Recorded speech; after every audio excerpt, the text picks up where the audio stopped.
Hello, dear students. Today we will continue reading Unit 6, Invention number 3. In part 2, we are going to learn the rest of the words, which are crank, features, network, useful, ingenious, and startled.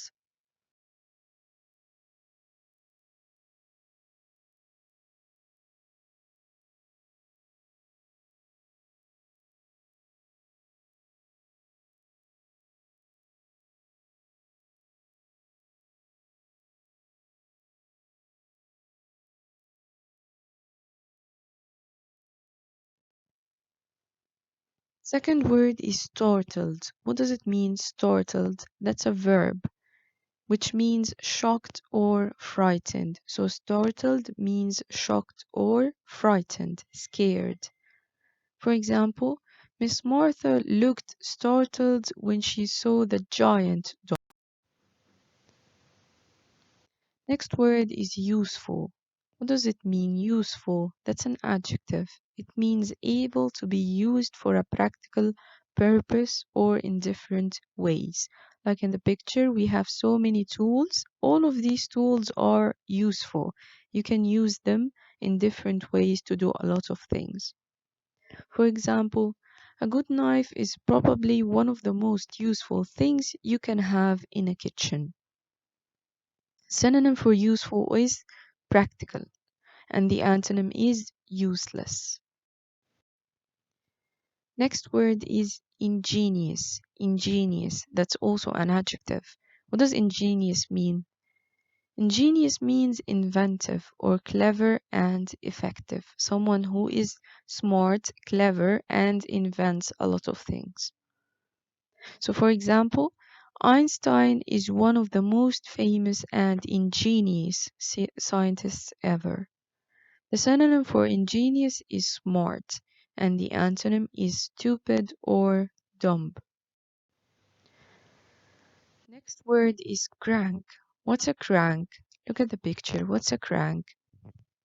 A crank is a mechanical device consisting of an arm or handle used for transmitting motion, like the handle you have on the car window, the one that you roll to open the window. Okay, this is called a crank.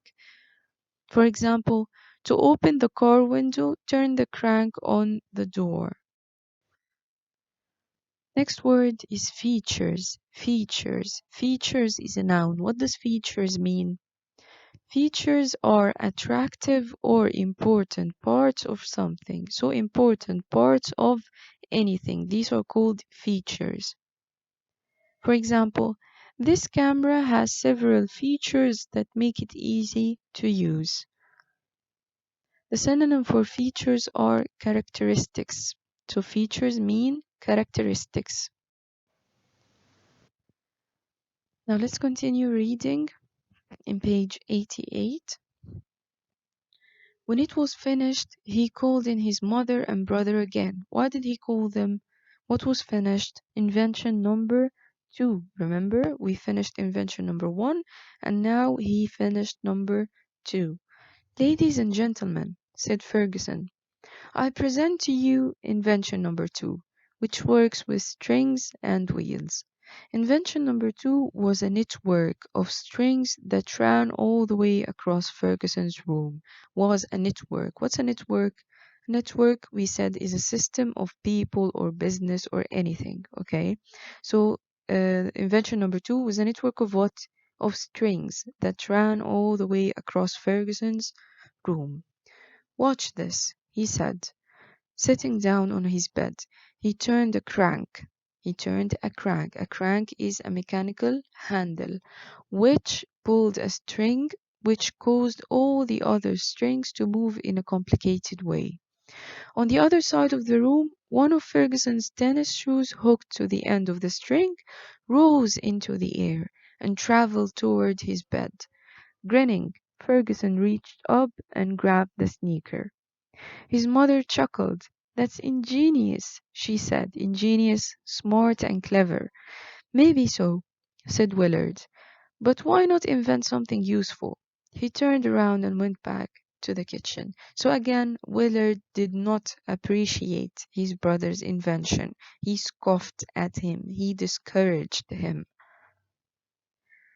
Here we have the word useful. What does useful mean? We said useful is something that can be used in different ways. Practical, okay?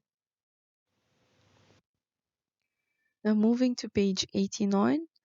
Ferguson tried to think of a useful invention, but he soon realized that what he liked best about inventing things was the invention itself, not what it was able to do. He liked figuring out, understanding what would happen if you pulled on this and pushed on that, if you tipped this one way and that the other way, if you put a weight here and a balance there. What the invention actually did wasn't nearly as interesting. Just then Ferguson heard a startled yell from the kitchen. Startled means scared, frightened, shocked. He dashed in to see what had happened. He ran to the kitchen to see what happened. Willard and Mom were standing by the open window. I just brushed it with my elbow, Willard was saying, and it fell. What fell? Asked Ferguson. A part of the clock. It's way down there on the steps of the fire escape. I guess I could climb down and get it. Oh no, you could not, said Mom. Much too dangerous. Ferguson peered out the window. He looked closely out the window. Where is it? He asked. There, said Willard, pointing. Ferguson looked closely, then saw it, a little wheel-like thing on the edge of the step.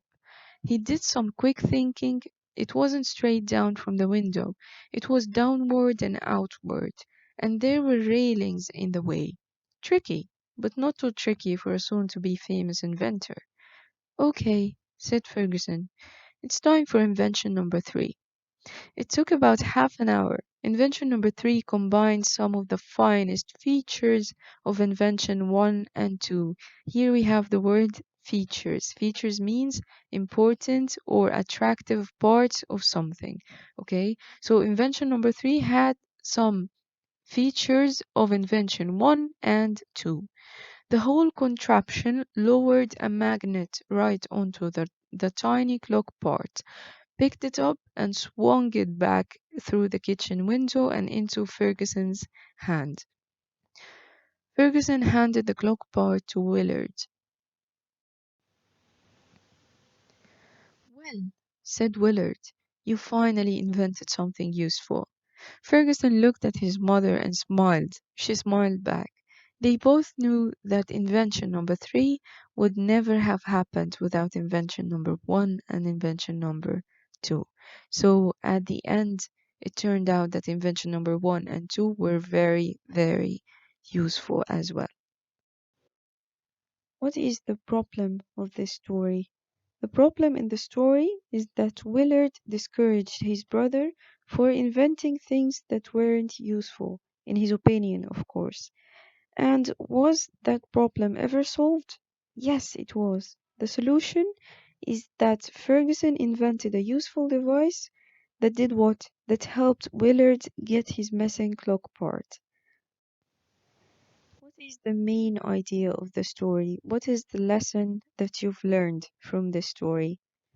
The main idea is to do what you love and don't let anyone discourage you, just like Ferguson did.